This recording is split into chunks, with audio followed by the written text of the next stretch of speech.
Hi, I'm Pamela Hackett, CEO of Proudfoot, and welcome to this episode of Wrestling Chaos. Of course, this one's kind of a special one. This is Step Up, and it is Lorena Schoenfeld is my co-host. And what we're going to be talking about is really what it's like to be working while women. And so each week or every couple of weeks, when time permits, Lorena and I record a podcast and really just talk about experiences.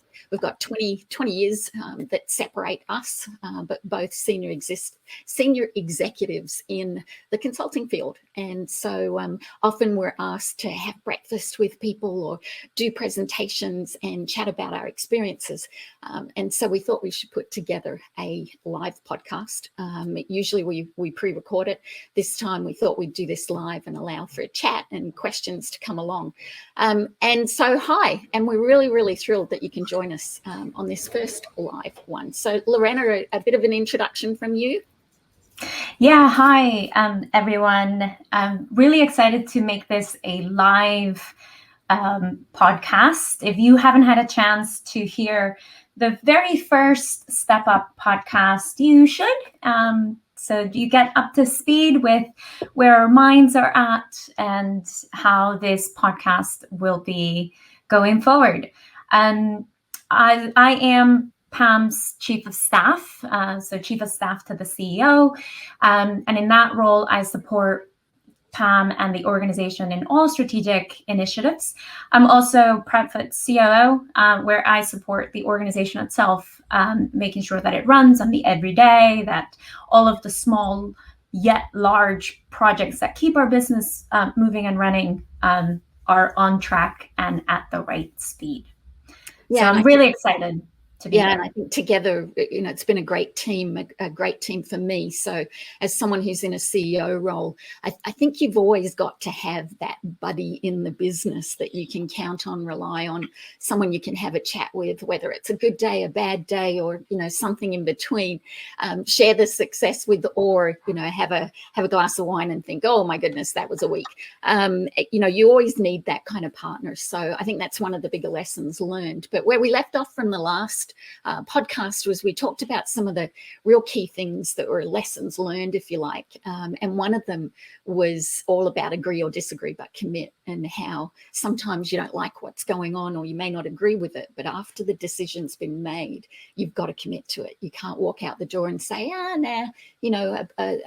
don't really agree, or even though we agreed. So I thought that was an interesting kind of a conversation that we had last time. So I would encourage you, if you're interested in kind of hearing some of those, the lessons learned, if you like, to catch up with that podcast. But today we thought we'd do it a little bit differently. And we're going to play 10 questions. And they're a little bit impromptu. So this is an unscripted conversation always. So a little bit impromptu of just putting one another on the spot. But we are going to ask one another the same questions. And so how about we just kick off with that, Lorena? I'm happy to just shoot or let you shoot the first question to me. Yes. I want to reiterate, this is unscripted, and if you do send your questions, we will answer them as we go along or at the end of the podcast as well. But you'll get to see a glimpse in the conversations between Pam and myself, which we have many of during the day, and sometimes into the night. So Pam, I think the first question would be, how does bootstrapping apply to women in leadership? So bootstrapping as in the concept of doing things, I think, on a shoestring, and doing things on the fly and having to think really creatively. And so as women in leadership, I think oftentimes you're faced with things that may or may not be things that you've actually had to do before, or you're trying to think of neat, new and different ways to deal with things. So I really love that concept of bootstrapping, and it usually applies to entrepreneurs. And how do you bootstrap a business, or how do you bootstrap the enterprise? For this, I guess for bootstrapping in this case, I'd be thinking in terms of creating value on a shoestring. that you don't always have the support, the budgets, the big team, or the massive track record. You know, you're really trying to bootstrap your career a lot of the times. So I think when I think of bootstrapping in this context, I think of the pre-order. You know, if you were in business and you were doing an entrepreneurial situation, you would really want to make sure that you get as much messaging out about your product, your service, your skills, so that people would pre-order it, right? And if you can get that pre-order going, it means that you're going to create value so great that people want it before it's available.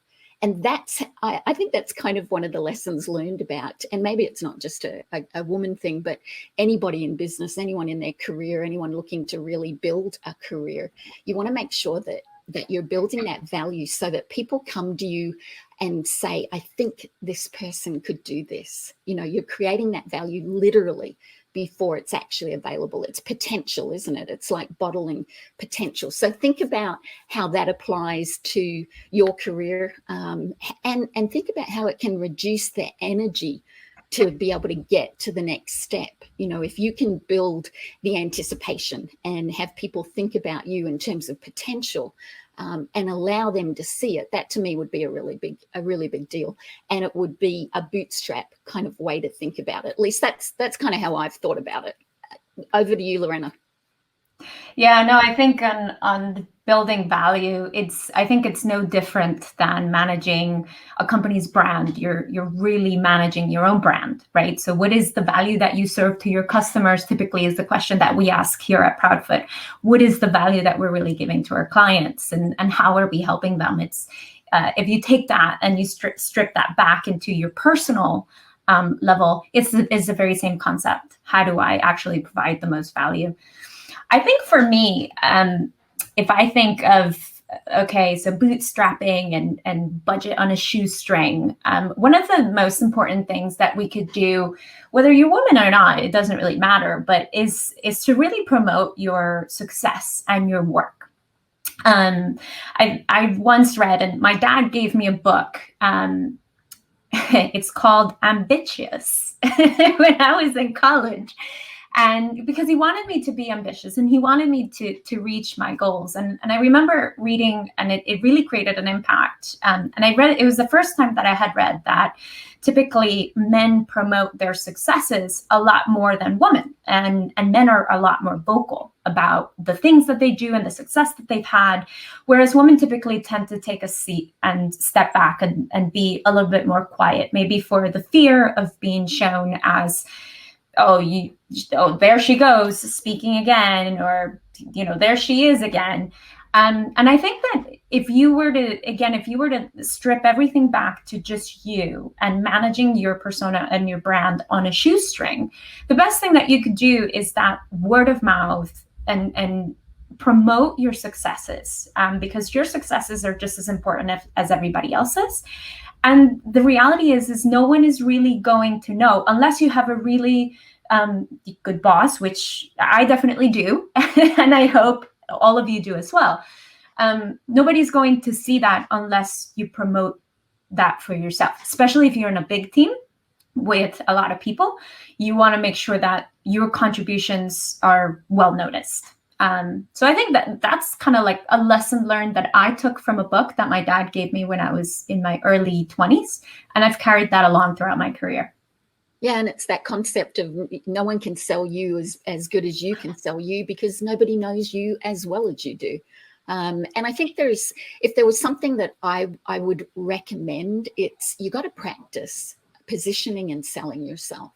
You've got to actually think about that, and you've got to think about what's your script, what is it, what's your elevator pitch on you, because if you don't do that, you can run into the tendency of coming across as that aggressive woman or that cocky person that's overly selling themselves. And so there's a fine line between having that confidence to sell yourself as you authentically, fair income, as I would say, and being over the top. And so I think you've got to almost try it out and, script it, pitch it, and ask your friends what they think when you're selling yourself. So yeah, I'm with your dad. I think that it's the same. Yeah, it's the same one. Okay, so question number 2. This one actually I polled over the weekend, and I asked for some questions that I should ask and questions that we should answer for today. And so this one was really high up on the list, and it was worst mistake as a woman. So this one, it did not take me too long to think about it, but I'll give Lorena some time. Lorena's more on the impromptu side than me, because I've had 24 hours to think about these as we put the questions together. But so worst mistake as a woman. And so here goes. Here's some of the lessons learned from me personally. And they're probably, again, not as a woman, but just as a person. But something that I learned really in the last couple of years, I think, and it took me a while for the penny to drop on this, but misery loves company. And you cannot fall into that trap. You know, it's that old story that good news prints white space. Nobody is interested in picking up the paper to hear about all the good news in the world. They pick up the paper to read about and hear about all the things that are going wrong, or the newsworthiness, the headlines. So think about that, and then think about how you cannot get roped into that concept of misery loves company. And I think part of it, you've got to make sure that you get the wrong people off your bus and that you get on the right bus. So make sure that you're on the bus that's firing on all cylinders, and that's got that positive element to it. Times can be really tough, and you can have some really, really horrible days that you need to talk about, but that's different than misery loves company. And then don't get angry, get aspirational. And I love the concept of ambition. Sometimes I feel like people can take ambition as being too aggressive. So I'm trying to move over to the aspirational conversation as opposed to the ambition conversation. But the other thing that comes to mind on that as well is that things don't happen overnight. And so, you can get to that misery loves company when things are not moving as fast as you want. But there's a phrase and I wish I could remember the artist who sings the song, but she says it's not a marathon if the race never stops. And so stop and think about where you want to be and where you currently are, and is it going to get you to where you want to go? And then fill the gaps in, then say to yourself, who's going to help me get there? And I think it's a who's going to help me get there in today's world, not a what's going to help me get there. And maybe it's a little bit of both, but if I had to put my money behind one or the other, I would put it behind the who, because a who is going to help me get there is a multiplier. The who is how you get lifted up. And so you really want to make sure that you've got the right tribe, a tribe that's not sitting in the misery ranks of the dark clouds, the Eeyore kind of mentality from Winnie the Pooh. And they're really taking you, they're helping you, it's that case of all of the boats being lifted up at once. So that's how we kind of look at it. Worst mistake as a woman, Lorena? I think, I truly go back to my first point. I think the worst mistake that you can make as a woman in business, and as a woman in general, is being quiet. And it's being quiet about your capability and your skills, because you may know that you have the skills that some of your coworkers may have, and maybe have even better skills, but you may not raise your hand because it's simply given to somebody else. Well, raise your hand, speak up, volunteer for those things that you know that you have the capability for. Also about your ideas. I mean, it's happened to me multiple times where I may have an idea, and I think that because I am on the younger side of the executive suite, I may think, oh, it may not be right. And lo and behold, my idea could have been the idea. So I think having the courage to lift your hand and speak up about your capabilities, but also any ideation or any big, things that you may see that could be innovation, new projects, which leads to also speaking up about being a leader. I think the paradigm is shifting now, where women are speaking up about being leaders in different projects, and we slowly are seeing a lot more women in leadership roles. But again, if you don't volunteer and if you don't lean forward to being that leader, you never know when is the next chance. So I think that one of the biggest mistakes is not speaking up. And actually, I do agree with the fact of having a tribe. And we spoke about our last podcast about having your own personal board to help you and to champion who you are. And maybe that board are the people, or that tribe are the people that can say, yeah, you should volunteer more, and kind of nudge you to move forward and to speak up as much as you can. Yeah, I think the speak up is really important, but and I do mean a but. So I think the thing about speaking up today is that people can misconstrue that as negative debate. And I think that what people have to understand is it's okay to debate. So when I say but, I don't mean but don't speak up. I mean speak up, but be prepared for debate, be prepared for constructive debate, and don't take it personally. You know, it's okay to have a different opinion. It's okay to have an opinion that maybe is completely controversial, as long as respectfully, you know, the debate happens in a respectful manner. And I think sometimes where teams get off track is when people take it personally, and they think that debate is about them. They think that debate is a personal attack, when really it's just a question of having a conversation about different ideas or different viewpoints. So I agree with you. I think that whole concept of, you know, raise your hand, have a voice, and bring your voice to work, and make sure that and again, you've got to get used to, and you've got to practice having that voice in a respectful manner so that you can have constructive debate. So I love that. I also love that concept of the personal board. I think that everybody should find those 1, 2, 3 people that they can go to and talk about their career and get advice from, and talk about the day-to-day and the situation and things that happen. And they're your go-to people, and be one another's personal board. But pick them carefully, because you don't want to surround yourself with people who just say, you're brilliant and don't worry about it. You know, no, you want to have a real meaningful conversation about what went on, or what the circumstances are, or perhaps that new job opportunity, and get really meaningful feedback and advice. Yeah. So Pam, I'm going to ask you a question that you probably don't get asked a lot as a CEO. Maybe I would ask it, because I'm your chief of staff, COO, and friend at this point. Who's your favorite superhero and why? Superhero. So I'm not good at following all of the superhero movie franchises. And the reason that I'm not, or rather, I guess the superhero I would go with tells you that I'm not good at following all of these different superhero franchises, because I did not know that did you know that Captain Marvel was a woman? I did not know that.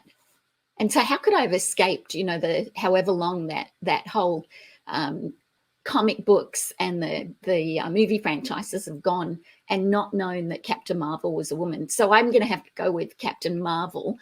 But again, I don't know why I'm on the buts today. And I should replace but with and. But we don't have to be superheroes. And I think that's probably the pandemic has really taught us that, right? And that's that none of us have to be superheroes, and we're not perfect, and we all have to deal with stuff in different ways. And it's okay some days to say, nope, I don't have my superhero cloak on today, and I'm not going to bring it to work today because, you know, it's for whatever reason. So I think that there's just a lot of people dealing with the cards that they've been dealt, and isn't that, I guess that's what a superhero is, right? There are people who they deal with the cards that are coming at them, and then they can do something remarkable with it. But I think in terms of what would I look at superhero traits within business, I'd actually look at it a little bit different from the labels, and look at it more as the verbs, the things that you can bring to work. So rather than looking at it like being resilient or things like that, I'd go with my book. If you know, I'm I'm still on the high of having my book Manage to Engage published, but it talks about 2 F's and 7 C's, and it talks about things I think are really important for women to step up with. So if you think about 2 F's and 7 C's, so the F's are freedom and fair trade. Fair trade is about being genuine and making sure that you've got that real genuine connection between people. And then freedom is, make sure you're on the right bus where you do have the freedom to think and the freedom to do the things that you think are going to make a valuable contribution. And if you don't, find out why. What's stopping you from being in a position where people give you the freedom to be able to act and do things that perhaps are not within the confines of your job. And then, of course, there's all the C's. You've got to be able to collaborate, and you've got to be able to bring community together. You've got to be able to connect with people. These are all skill sets, I think, that we as women, we didn't think about. I know I certainly didn't when 35 years ago when I started in Proudfoot, I wasn't thinking in terms of, am I making sure that I've got this collaborative work environment? Do I build community around me? Is the infrastructure I'm working in clean, and the ecosystem, what can I do to fix it to make sure the infrastructure helps me? How am I building confidence and capability in other people? And then that big one that, today it's really common to talk about having cause and purpose, but that cause, what causes me to get up every day? So if I was going to invent a superhero today, I think I would go with someone who kind of brings all that together. But having said that, Captain Marvel. I have to admit, I didn't know Captain Marvel was a woman. I'm gonna fact check you on that one. Okay. I will. But I actually don't have to think too hard about that one. I dressed up as Wonder Woman, I think 3 times when I was a little girl, and I think I've dressed up once as Wonder Woman as an adult. So there you go. That's the answer. But I think for me, I've always been just marveled with that character, because she is just this non-pretentious business, quiet woman just sitting there in the corner. Nobody suspects that she is just this badass woman that will absolutely do anything, break the glass, do the impossible, become this amazing persona, and just save the world, right? And I kind of step back and I think, well, what if we all just channeled that? To follow our dreams, whether that's personal dreams or business career dreams, and do the impossible. I mean, we all have that within us. We've seen it. You wrote a book when there was 0 time in the day. You've seen women that start businesses from scratch while they're mothers, and they have these high profile careers, and they do it. And what is the first thing that we say? Oh, you're a superwoman. We all are. And actually, I think women or men or whoever is channeling all of that energy to make your dreams come true. If we all did that, we would all be breaking glass and just raising the bar. And to me, that is the traits of a superhero. Lifting that bar. Yeah, I like that. So if you take off the cloak, who's your favorite woman in business? Oh, I have 3. Well, I have more than 3. I don't know if I get brownie points if I say Pamela Hackett, because that's my boss and who I'm talking with today. I do find you very inspirational. But if you didn't exist in my life and I had to think about somebody else, this is going to sound really cheesy, but let's think about Elle Woods in Legally Blonde. If you haven't watched that, it's a movie about this blonde girl who gets dumped by a guy, and she decides to go to Harvard and become this law major. And then she ends up being the valedictorian of her class and just like the best that could ever be. But her boyfriend said, "Oh, you're so dumb. You'll never get into Harvard Business School." And I think it's because, although it's a fictional character and a fictional person, it is that determination that we were talking about with the Superwoman. You make a determination to make it, and you will make it. It's just all in your head. Are you determining to do that? Are you determining to take the reins and the handle of your career and your life? Or are you letting somebody else do that for you? I think a couple of years ago, or maybe decades ago, it was all right to get into a company. And I say this, with all the respect, you've been with Proudfoot forever. But younger generations are starting to kind of move about so that they could get to those roles. And that's okay too. It's a different generational culture. But taking the reins and taking your career into your hands, I think it's really important. And if I don't talk about a fictional person, I would say three, and this is for three different generations. Obviously, Oprah Winfrey. We have Sarah Blakely, who is the CEO and founder of Spanx, and also Tiffany Fan, who is the CEO of Mogul. Now, all of these three women have something in common. They actually started from very humble beginnings. They didn't have anything, and everything seemed against them. And now they are multimillionaires making it happen, and it's all because they made the decision to make it happen. So I think we all could make that decision and be that. We just need to make that decision. Yeah. So I know two of them. I didn't know Tiffany. I have to Google her and find out a little more about her.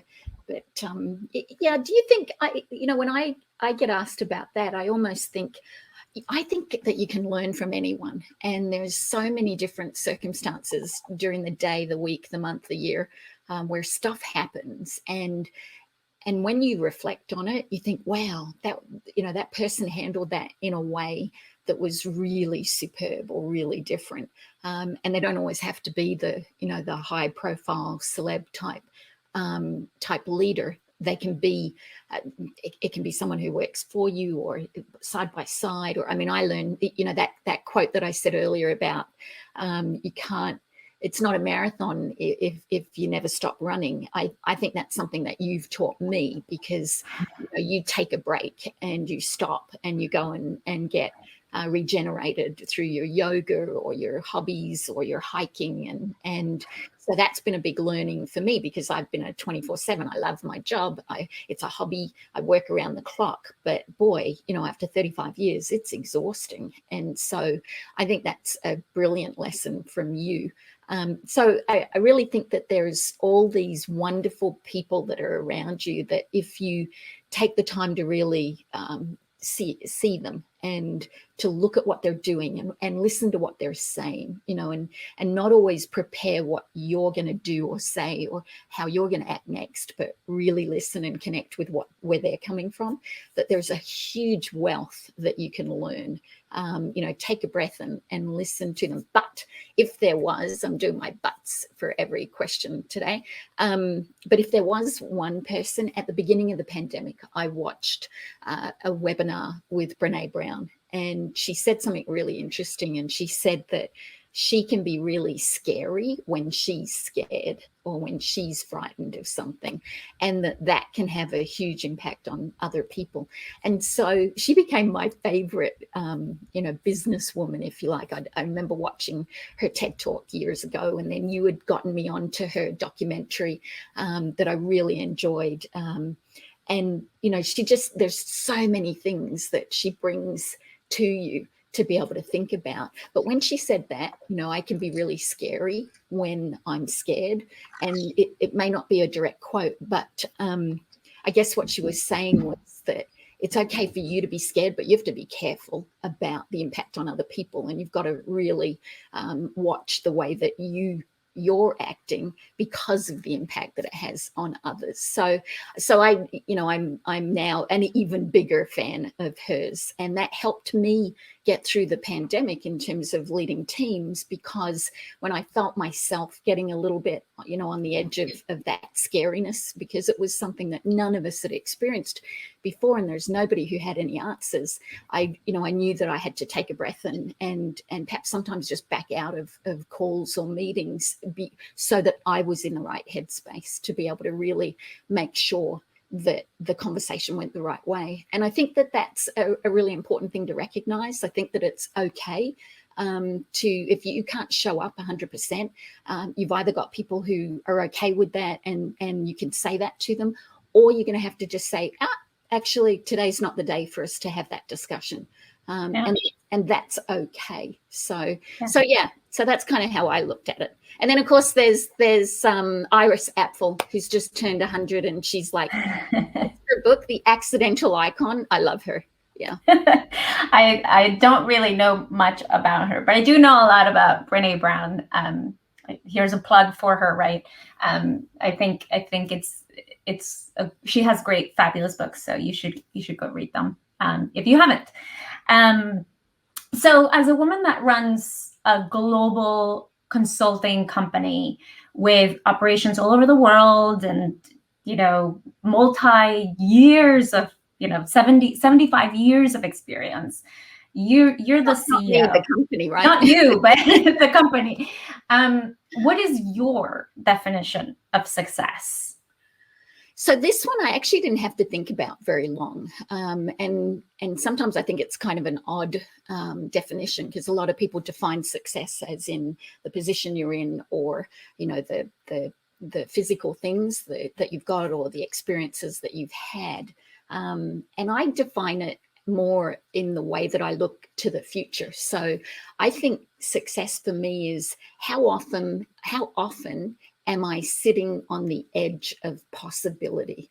And that to me means that I'm putting myself into a position that gives me that next exciting opportunity or, potential that's out there. So for me, it's about, am I able to say that, it doesn't have to be all the time, but you've got to be able to say to yourself, I'm sitting on the edge of possibility with some form of regularity. Every once in a while, I want to know that I'm sitting on the edge of that possibility. And what is possible for me is far more interesting than what's past. I think you've got to respect the past, but be ready to launch into the possible. You've got to keep pushing forward. You never know what will happen. You've got to kind of grab tight and figure it out along the way. That, when's that next potential neat new thing that I'm going to be, get really excited about. And it last year it was writing the book. I always need that. I need a new idea to kind of embrace and to follow the it's just out there. It's just out of reach. But what's kind of funny around that one is that is the way that I am. It's in my DNA. I'm always looking at that next thing. But I will never forget a woman that I worked with saying, you're a starter and not a finisher.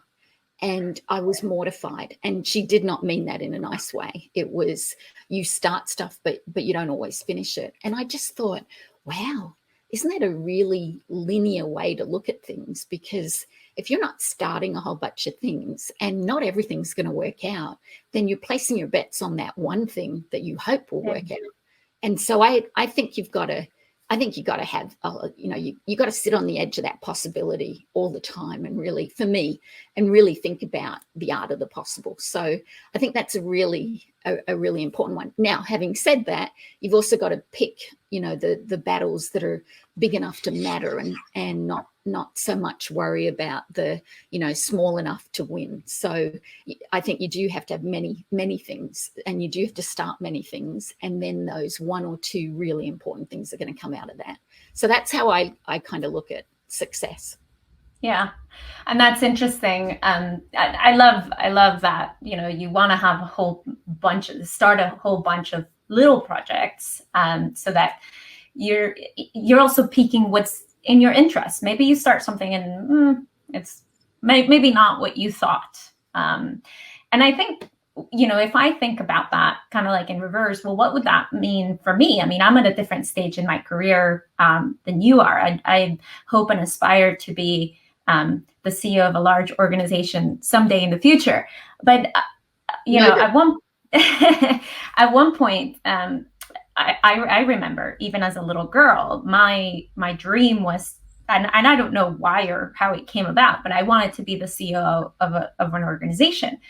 And everything that I did in my career was to get to that point. So for me, the definition of success is actually doing the best that you can every single day with whatever it is that you are doing, and what role you're on. Because if you do your best in that job or in that role, you're going to create opportunities to move up that ladder. And so that's an important one. But also anything that you do today to move the needle to your bigger dreams. So even, I remember when I finished, actually when I was applying for college, and my parents asked, okay, well, what do you want to go to college for? And I remember saying, well, one day I want to be the COO or the CEO of a company, so I need to go study international business. And international business, I went and I studied. And then it was, okay, well, what's your MBA going to be on? Okay, it's going to be on strategy, because one day I want to run a company, and and it's little things. And it may not be get a diploma. It may be, what do I know how to do right now? But if I learn, even if it was just a little bit more, then I'll have more knowledge. I was having a conversation today with my marketing manager, Harriet, and we were talking about our LinkedIn strategy. And we were saying, okay, we've done all these things and we've tried all these things. What else can we do? And so we embarked on this project a few weeks ago to learn what other things we should be doing. And now we're applying them. And today we were saying, okay, well, let's give it a go. And now we know more than what we did 2-3 weeks ago. And we're learning and we're growing. And I think, to me, that's the definition of success, is moving in the right direction to knowledge so that you can achieve whatever goals you are seeking. Yeah, I would agree. I love the fact that you're talking about the position that you want, because it gives you that aspiration to go for. I will never forget a former boss years ago saying that I would always only be able to relate at the secretarial level. That was my performance review, and that's what a man said to me. And I could have curled away and gotten really cross about that.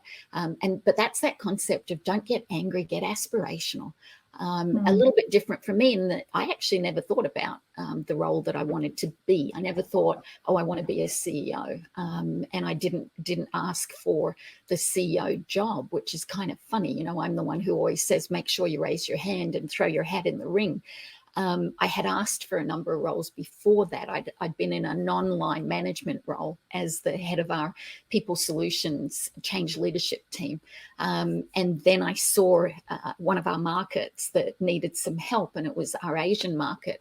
And so I decided to put my hand up and say, hey, can I run the Asian market? And it took about 3 months for the decision to be made as to whether I would have the capabilities to do that.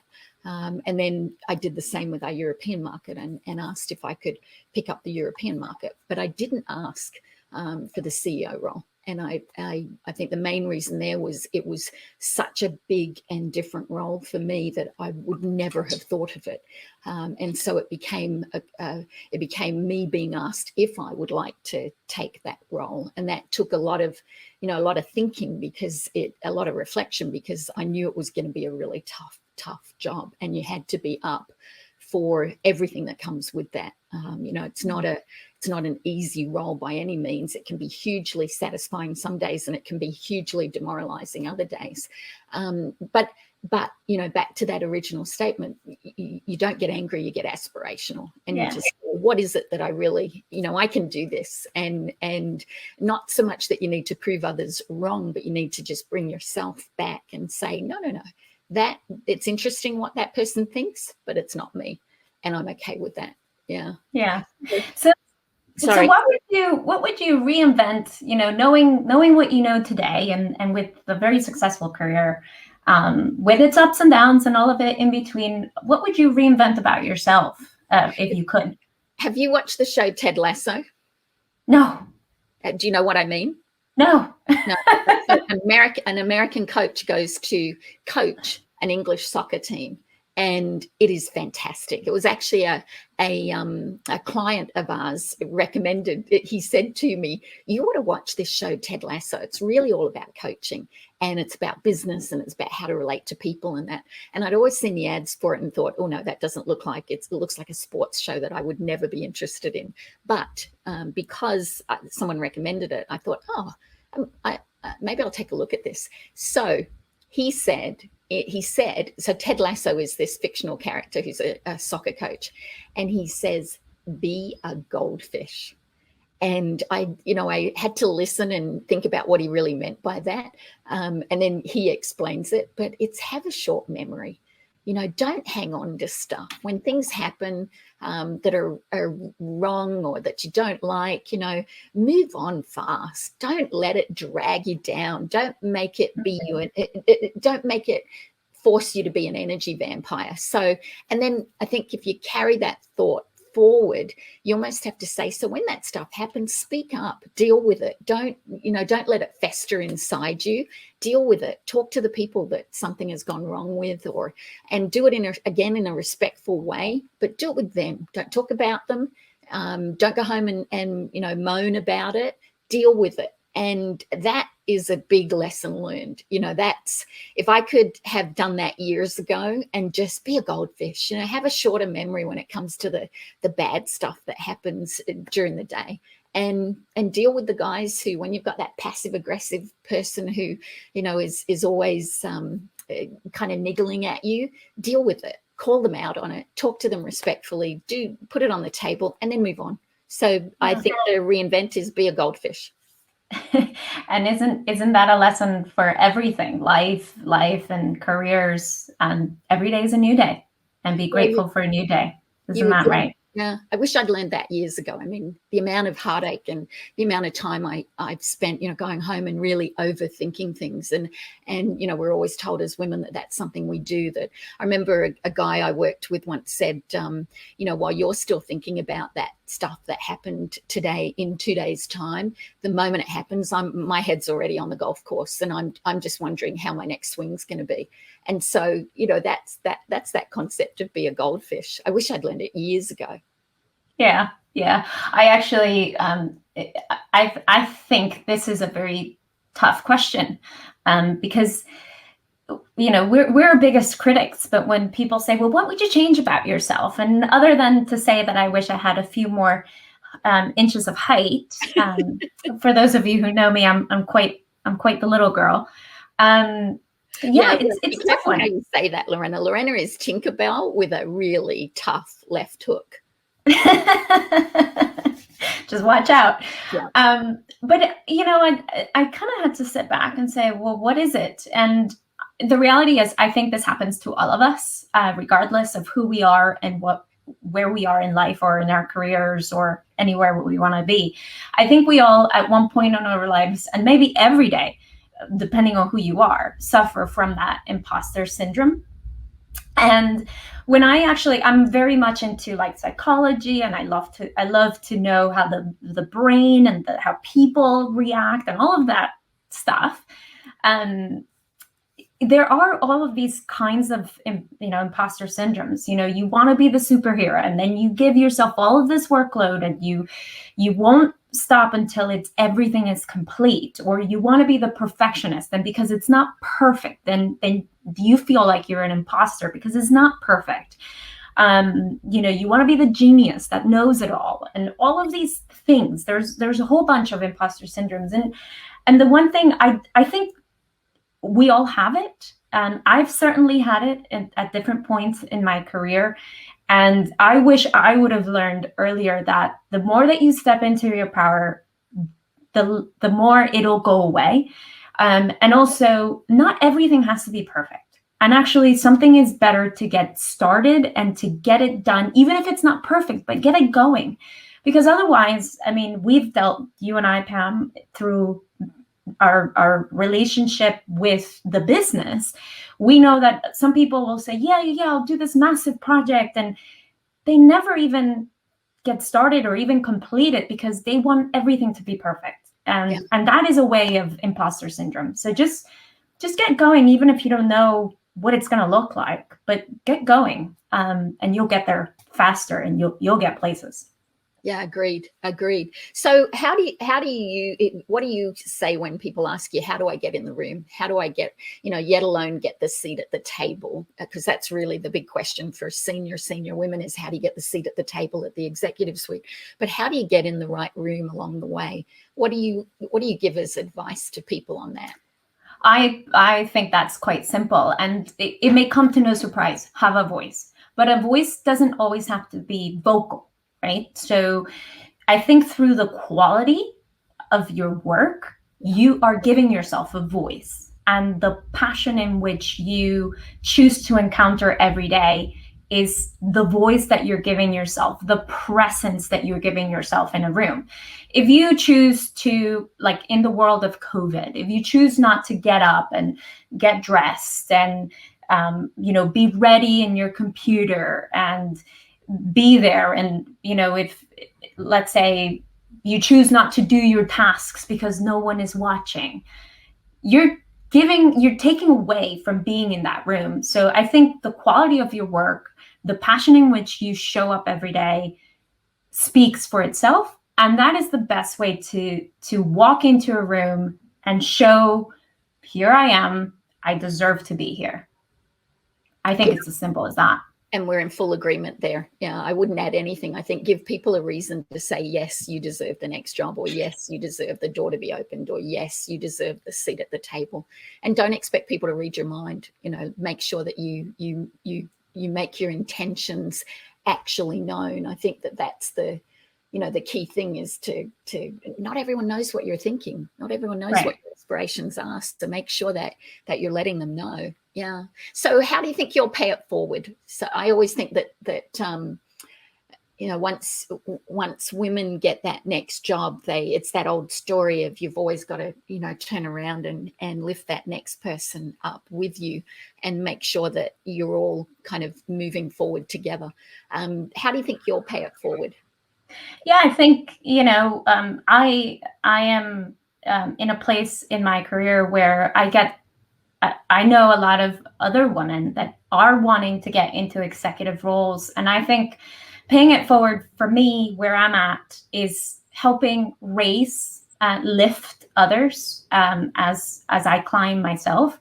And even if it's just on an advice level, being able to have these kinds of chats. I think the biggest, because we all suffer from that imposter syndrome that we were just talking about, giving women around us the courage, and it's beyond just women. I think also men require it, just that little push. You can do it, you should do it. Giving that platform for women and for men to just seek advice and promote them as much as possible. Yeah. Recognizing everybody's traits. Yeah, I think help shine the spotlight in the right direction. Give it a little nudge and a little push wherever you can. I think that when I was writing the book, and there's a chapter in it on confidence and how important that is in a business, that, teams need to be confident that their leaders are capable. People need to be confident that, the business is doing okay, or whatever you want to put in terms of the context of confidence. But confidence is a big deal. And the ability to really build confidence in other people, I think, is one of the biggest gifts that you can give. The ability to enable people because you're showing that you're confident. I think that it's criminal when people erase that confidence, when people use phraseology or show up with a way that chips away at somebody else's confidence. So I think that, the more that you can do to enable someone's confidence to be built, the better. The better they become, the better you feel. There's nothing better than helping somebody build their own dreams. And if you think about it, doubt is the thing that kills more dreams and more ideas and more careers than anything. So yeah, I think one of the things that we can all do to pay it forward is to always help one another from a confidence perspective. Yeah. And before we kind of close this, I know we have 2 other questions, but we are starting to get some Q&As. So just a reminder, if you have any questions, please put them in the Q&A section. I did wanted to ask you, Pam, and I think I've asked you this before on a personal level. What's your biggest tip? I think there aren't any. I think every single week, you learn something and you just think, okay, that's my big tip this week. That's what I'm going to share this week. Yeah, there's lots of things that you can talk about that are no, I'm going to rephrase that. I'm going to say that it's more, I think that the biggest tip is personal. And I think that we all come at things with different skill sets. And so there's, no one size fits all. I think that it's a blend of all these human things that we need to be able to really take into account. But I think that you've got to, as a woman in business, you've got to have really good, strong observational skills. You've got to have the ability to course correct. You've got to have the ability to say, okay, that didn't work out. But geez, I'm gonna do something different, or I'm gonna try harder, or geez, that was my fault. I shouldn't have done that, and now I need to go back and fix that, and I need to talk to the individuals that were involved in that. So I think it's a real contextual thing. And so I think it's tough to say, what the biggest tip is today, just because I get to the end of the week sometimes, particularly through this pandemic, and I just think, whoa, that was a big learning week, But I love, there's 2 phrases that I've come to adore. One of them is an old one that I've used for years, and one of them's a more new one, and it says, well-behaved women seldom make history. So I think you got to have chutzpah, and chutzpah. I love that. It might be, it doesn't mean you have to be an extrovert and the the person who takes up all the space. Very quiet people can have chutzpah. And introverts. And the other one I think is, this is my favorite phrase, so maybe it is my big tip, but I'd rather be someone's shot of whiskey than everyone's cup of tea. And that talks to 2 things. It talks to focus, really knowing what your strength is and playing to those strengths. And the other one says, it's okay when not everyone's going to love you, and that is okay, because I am this team's shot of whiskey. And I don't need to be everybody else's, and I guess it also talks to the fact that you want to be known for something. And I think shot of whiskey means be known for it, than rather be that bland cup of tea. So yeah, that's a long-winded way of saying it. What's yours? I've been living this one for a while. I think my big tip is always remember your why. Why are you in this journey? Why are you in that role? Why? And it's not, to be rich, right? We all want to be rich. Maybe it's because you want the freedom. Maybe you love sales, and then you love the freedom that comes with sales. And when the day gets tough, then you remember, I'm in this role because I love the freedom that it gives me, or the recognition, or the power that it gives me, or whatever it is. But just remember your why. And I think that expands beyond the the business life. I think it also should expand to your personal life. Why are you doing certain things? I think it's just something that I live by. Why am I here? Why some days, we know running a business is difficult, and some days it's like, man, that was tough. And I finish a Friday and I want to open up my glass of wine, and why did I just put myself through that? Right. And I remember my why. And I think we all should do that. Yeah, agreed. What's your tip for this week? Oh, I think, just listen to your inner voice. I mean, especially we're kind of going into fall and winter, and the season is changing, at least for anyone that doesn't live in like the southern states of the United States. And things are starting to like get back, like the days are shorter, and it's listen to what makes you happy, and learn the things that make you excited about your job, your role, the people that are around you. I think that's a way to keep that sunshine kind of lighting upon you. And that's what I would invite everyone to do. How about you? Yeah, I like that. I think mine is be curious and pay attention, and don't be an energy vampire. I think that, the more that you pay attention and the more curious you are, the more you look, listen, and learn from what's around you. And I think there's some really, at every single level in our business, there are some brilliant women doing some brilliant things. And I think you have to really take the time to look what they're doing and absorb it. I look at a couple of our guys with, people like Monique in Africa, just doing some brilliant work with our clients, and she's just starting her career. I can learn as much from her, and Zuki in China. I can learn as much from those guys as I can from you or from another leader in another business. There's always something to learn, and I think you have to be open for that. It's look, listen, and learn, and taking the sights and sounds of what's around you. But then I think about the energy vampire. Just don't be that. Don't be the energy vampire. Don't suck the energy out of the room, and bring your energy to the room. Don't be the guy who sucks it out. All of us have worked with people who have just had that rain cloud. It's okay to be critical. It's okay to critique. It's okay to give views that are contrary to everybody else's, but the way that you do it is what's important.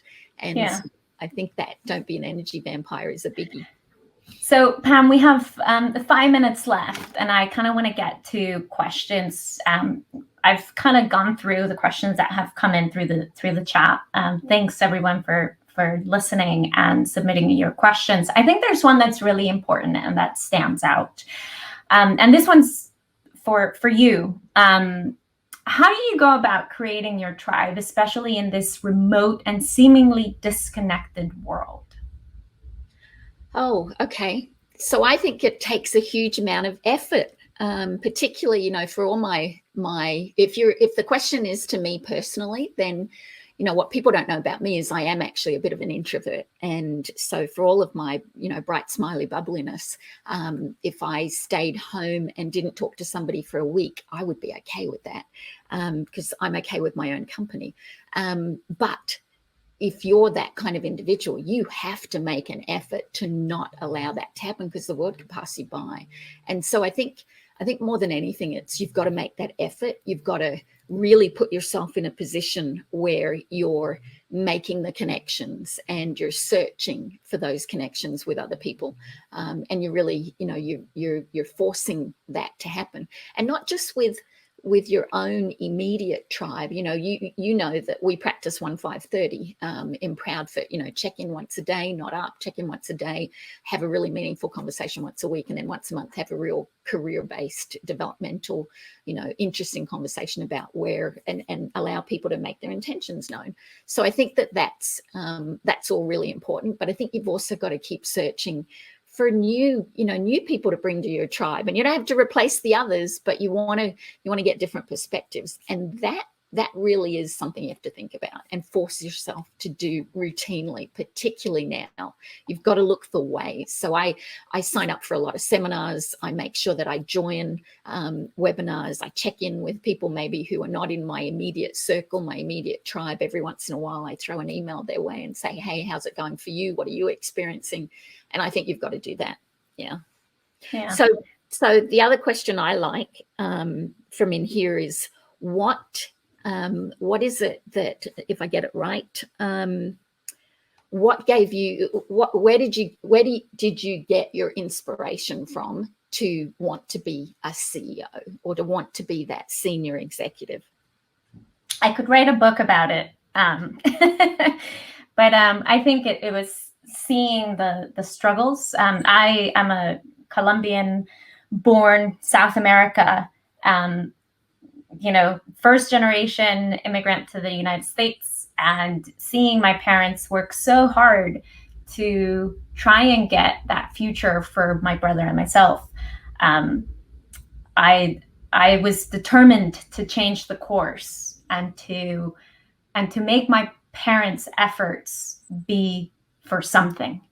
And I wanted them to one day say, look, we did all of this and we gave up our own careers so that our kids could make it.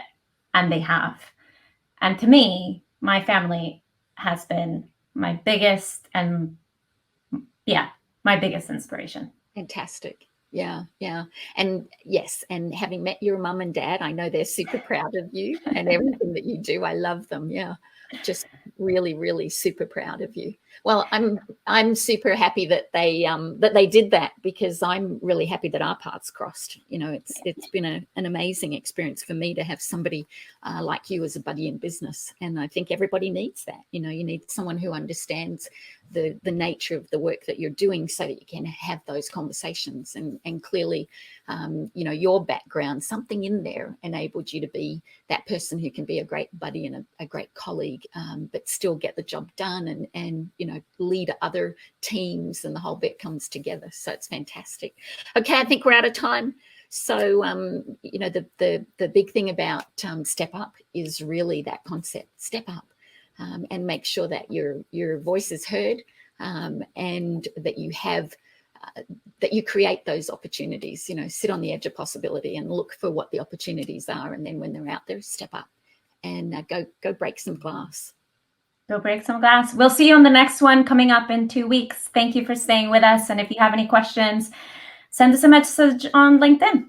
Thank you. We'll see you for the next one. Thanks, Lorena. Ciao. Thank you. Bye.